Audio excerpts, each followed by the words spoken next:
Welcome back. Last session we talked about why kindness matters and the fact that we can so often be unkind without realizing it.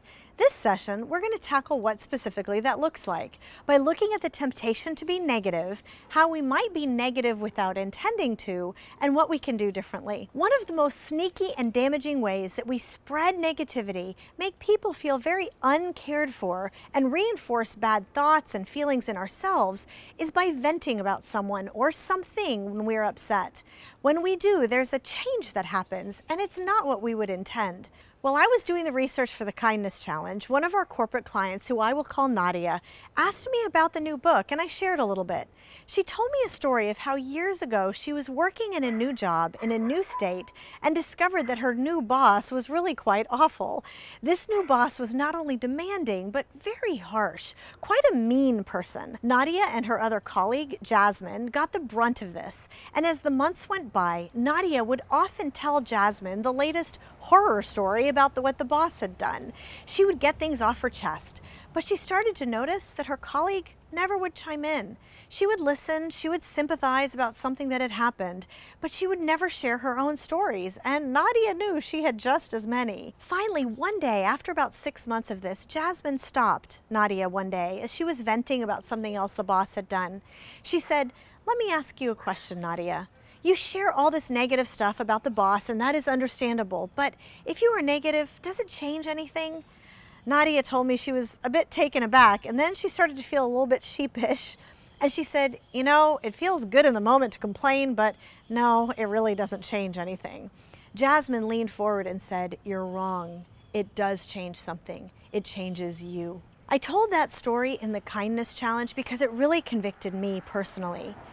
I think of myself as a fairly positive person, and yet I can gripe about something in politics or a frustrating colleague or what my kids didn't do right with the best of them.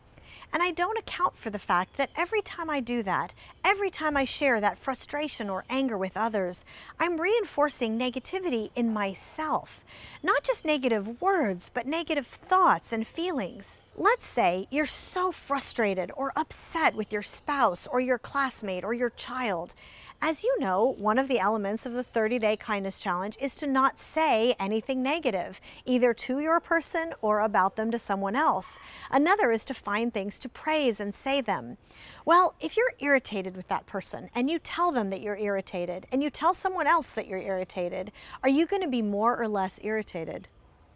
The answer is obvious. And yet if you're irritated but you refuse to focus on those frustrating things, refuse to talk about them, but instead find something to sincerely praise or affirm, and you tell that person and you tell someone else, are you going to be more or less irritated?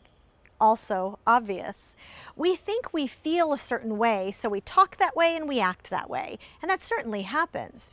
But the way we are wired, so often it works in reverse. So often our feelings follow our words and our actions, not the other way around. In other words, there is great benefit in choosing to hold back negativity. Benefit to us in having less frustration and more enjoyment, and benefit to our relationships. After all, each one of us tends to care about the people in our lives, especially those closest to us. We want to be a blessing to them. We want to learn to be kind, which is why it all starts here. So, in what ways do you need to hold back negativity as the first element of kindness? As I mentioned last time, I would have sworn I wasn't someone who had to worry much about negativity itself until I began cataloging all the different types. Hopefully you have looked through the negativity chapter in the book, chapter 6, and have identified which of the 7 types of negativity and unkindness most apply to you. But just as a review, let's cover 3 of the common ones: exasperation, irritation, or pointing out mistakes, catastrophizing, and grumbling. As noted last time, exasperation is one of my biggies. Getting exasperated or pointing out mistakes to make sure someone knows they made one, or to try to make sure they take it seriously this time. My son forgets to turn in his big science homework and I go, "Buddy, what happened again?" Or I'm driving down the road at 40 miles per hour and then up ahead I see a car pulling out into the road, but in no hurry. So even though I have plenty of time to slow down, I don't. I keep going at the same speed and I pull up behind them fast just to make the point that I am irritated. You were going so slow, you're in the way. Or my colleague takes way too long to explain something, so I cut them off with a bit of irritation in my voice. Yeah, not pretty, but I do this. Many of us do. And we don't realize that we're saying you're an idiot. We would never say that out loud, but that's what we're saying. We are so unkind and we need to stop it. Now, maybe exasperation isn't your problem. The next type of negativity that some of us often miss is catastrophizing. This is a big one in our culture, and I struggle with this too. All too often, we are very worried about something that is coming, something that could happen. We think, if this thing happens, it will be a catastrophe. Joe just made a terrible decision and I can see the train wreck coming. If we don't do something about this problem, whatever it is, our culture is going to the dogs. Now, here's the thing. All those statements could be true, but all too often our response to that perceived catastrophe is very, very unkind. We get upset and agitated. We write angry, mean online posts. Instead of wondering, is this a productive response? We use harsh language when we could get across our opinion calmly instead. We push and we push to avoid that train wreck we can see coming, and in the process, we create another one. We've all heard it is not what you say, but how you say it that matters. And that is a great principle to keep in mind when we are tempted to catastrophize. Another principle is a paradox. History shows us that kindness usually does far more to change hearts and minds than standing up for ourselves if it is done in a harsh way. The third type of negativity I want to review is grumbling, complaining, venting, dissatisfaction. That person is always so rude. That was not the way you do that. Why doesn't my husband ever? Why doesn't my wife do this? I cannot believe that my daughter did that again. We go from grumbling on the inside to venting on the outside, and we don't realize how unkind we become in the process. In order to deal with this, some of us have to confront an idea that we've bought into, this notion that venting our dissatisfaction may not always be a bad thing. After all, we think, if you're getting more and more upset, it is like that pot on the stove that starts boiling. If you don't let off a little of the steam, you'll just explode eventually, right? So our culture has actually come to believe that getting things off our chest is healthy.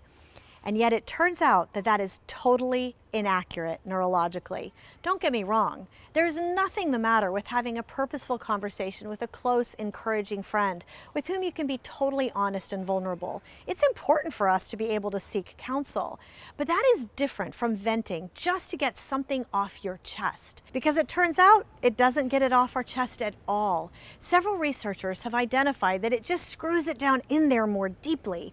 One is Dr. Brad Bushman at Ohio State. His research has found that when you keep expressing anger or frustration, it actually further activates your emotional anger. It is more like venting doesn't let off steam, it turns up the heat. What works instead, he found, is to take a deep breath and to not keep expressing that dissatisfaction. That is like taking the pot off the stove and putting the lid on it. It smothers the anger. It puts out the fire. That is primarily an anger analogy, but it works very similarly with any dissatisfaction. And holding that negativity back has great benefits. As we close, I encourage you to look at the various types of negativity in some detail and check off what you see in yourself, especially if you're starting the 30-day kindness challenge tomorrow. Only once you know your type of negativity will you be able to see it when it happens and work on cutting it off. Just to be clear, this does not mean that you can't address real issues. We need to be able to address those issues in our lives. But starting tomorrow, during the 30-day kindness challenge, we will handle it differently for just 1 month.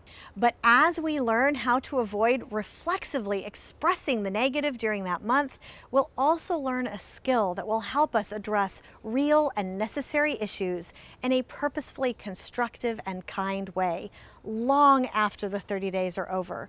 We'll learn how to talk about concerns in a way that brings light into the darkness rather than darkness into darkness, which isn't going to transform anything.